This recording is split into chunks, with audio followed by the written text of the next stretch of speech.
Hello viewer, welcome back to my channel. তো friends, railway থেকে নতুন একটা নোটিশ দিয়েছে এক্সাম রিলেটেড। তো সেই নোটিশটা আজকে আমরা দেখব।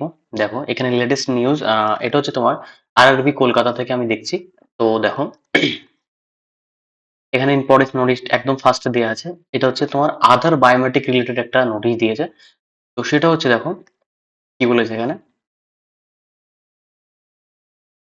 candidate including those who have verified their Aadhaar during the application submission stage, ঠিক আছে, a request in their own interest to ensure that the Aadhaar remains in unlocked condition in the Uday system before coming to the exam center, avoid inconvenience and facility registration and exam related process on the exam. তো নোটিশটা actually বলতে চেয়েছে যে আমরা যখন অ্যাপ্লিকেশনটা করেছিলাম সেই টাইমে আমাদের কিন্তু আধার সাবমিশন করতে হয়েছিল।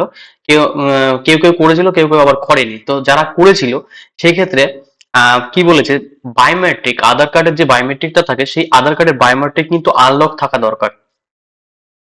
এইবার যে এক্সামটা হলো এএলপির এক্সামের সময় অনেক প্রবলেম হয়েছে মানে আধার কার্ড বায়োমেট্রিক সম্বন্ধে, কারণ এক একজনের অনেক টাইম লেগে যাচ্ছিল। সেই কারণে রেলওয়ে এই নোটিশ কিন্তু দিয়েছে যাতে আগে থেকেই মানে যখন তুমি এক্সাম দিতে যাবে তার আগে থেকেই যাতে আধার কার্ড বায়োমেট্রিক আনলক থাকে। ঠিক আছে, সেই কারণে এই নোটিশটা দেওয়া। এবার যাদের যাদের আধার কার্ড এখনো পর্যন্ত আনলক নেই তারা কোনো মানে নিয়ার বাই সাইবার ক্যাফে চলে যেতে পারো, কিংবা মনে করতে পারো মোবাইল থেকেও করতে পারবে। ঠিক আছে, সেটা হচ্ছে তোমার আধার কার্ড লগ ইন করবে, ইউডিআই ওয়েবসাইট যেটা আছে সেখানে যাবে, আধার কার্ড মোবাইল নাম্বার দিয়ে লগ ইন করবে, অবশ্যই মোবাইল নাম্বার লিঙ্ক হতে হবে। তো সেখানে দেখবে বায়োমেট্রিক আনলক বলে অপশন আছে। ঠিক আছে, সেটা সেখান থেকে তোমরা করে নিতে পারবে।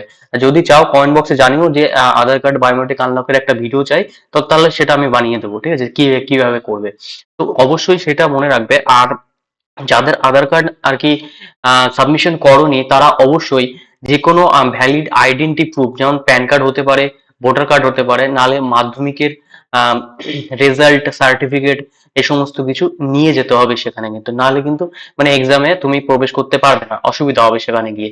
এই আধার কার্ড আনলক যাদের নেই তাদের ক্ষেত্রে অনেকটা সময় লেগে যাচ্ছে। তারাও যদি আনলক না থাকে তারা যে কোনো একটা দুটো ডকুমেন্টস এক্সট্রা নিয়ে যাবে, তাতে সুবিধা হবে আর কি। ঠিক আছে, আনলক না থাকলে তখন বায়োমেট্রিক করতে অনেকটা টাইম লেগে যাচ্ছে। সেই কারণেই কিন্তু রেলওয়ে এই নোটিশটা দিয়েছে, important notice for candidate appearing in RRB exam. এটা কিন্তু শুধুমাত্র কোনো একটা পার্টিকুলার এক্সাম নয়, এটা সমস্ত আরআরবি তে যত এক্সাম হবে, আরপিএফ আরপিএফ কনস্টেবল আর টেকনিশিয়ান হবে, এনটিপিসি হবে, সমস্ত কিছু এক্সামের জন্য কিন্তু এই নোটিশটা মানে কার্যকর। ঠিক আছে, সেই সেই মতো যাদের যাদের এখনো পর্যন্ত আধার কার্ড বায়োমেট্রিক আনলক নেই তারা কোনো নিয়ার বাই সাইবার ক্যাফে যেতে পারো, আগেই বললাম। ঠিক আছে, তো যাই হোক, এই ছিল আজকে দেখলে বিগ মানে বড় একটা আপডেট আধার আনলকিং এক্সামের ক্ষেত্রে। খুবই হেল্পফুল হবে আমার মনে হয়। তো সেক্ষেত্রে আগে থেকে জানা অনেকটাই ভালো। তো যাই হোক, যদি বলো যে আধার বায়োমেট্রিক আনলকের একটা ভিডিও দরকার, তো সেটা আমি বানিয়ে দেবো। কমেন্ট বক্সে অবশ্যই জানিও। ঠিক আছে, চলো নেক্সট ভিডিওতে আবার দেখা হচ্ছে।